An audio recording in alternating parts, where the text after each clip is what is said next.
आज्ञा नमस्कार मु जितेन्द्रपति आपण को आउ एक नुआ मंदिर दर्शन रे आसी आपण को दर्शन करेबी। तेबे आम केन्द्रापड़ा जिला आली ब्लॉक अंतर्गत देसाई ग्राम रे आमे अछु दधिबावन मंदिर रे। तेबे आसंतु जिबा मंदिर पूजा सहित कथा हबा रीतिनीति विषय जानिबा। आसंतु जिबा।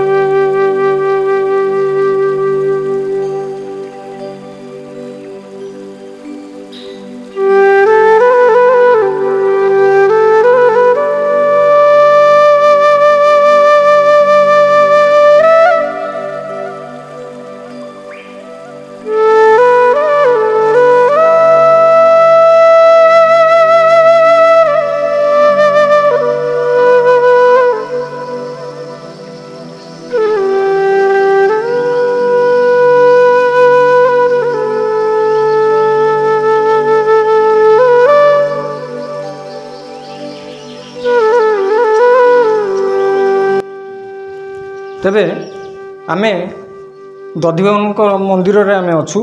आपण माने आम ठाकुर सहित समस्त रीतिनीति विषय जानवे। आम पाखे पूजक अच्छा पचारि बुझा आम मंदिर रीतिनीति से माने कहिबे सबु विषय आम जानिबा पूजक सहित कथा हबा। आपण कहिबे प्रथम आपणकर ना सुरेंद्र कुमार पति। तेबे आपण महाप्रभुंकर रीतिनीति विषय जनातु। मंदिर केबे उद्घाटन होईची प्रतिष्ठित केबे ठाकुरंकर प्रतिष्ठित केबे ये विषय टिके कहंतु। 1374 साल मंदिर निर्माण है। 1374 साल। अच्छा बापा पूजा करथिले 85 मसीहा तक पूजा कर। अच्छा 1985 मसीहा आपण माने पूजा करछंती। तो ठाकुरंकर पर्व पर्वाणी ये विषय पर्वाणी होगी दोल पूर्णमी आ नेत्र उत्सव स्नान पूर्णमी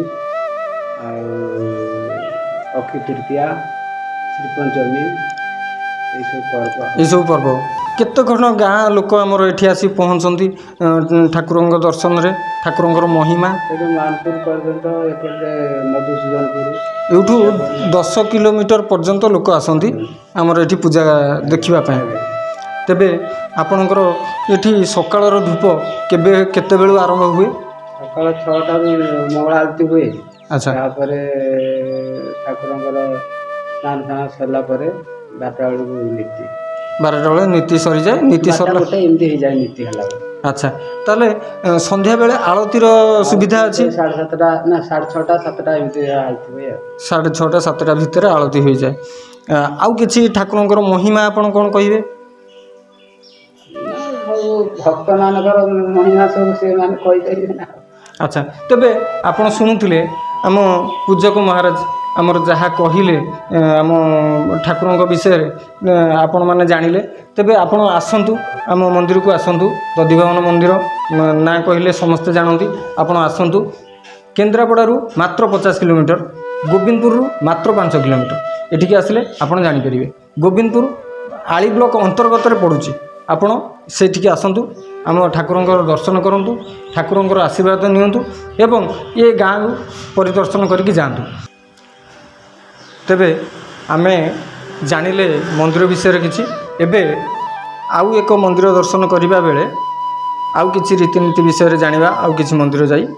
एबे रहिली आज्ञा नमस्कार।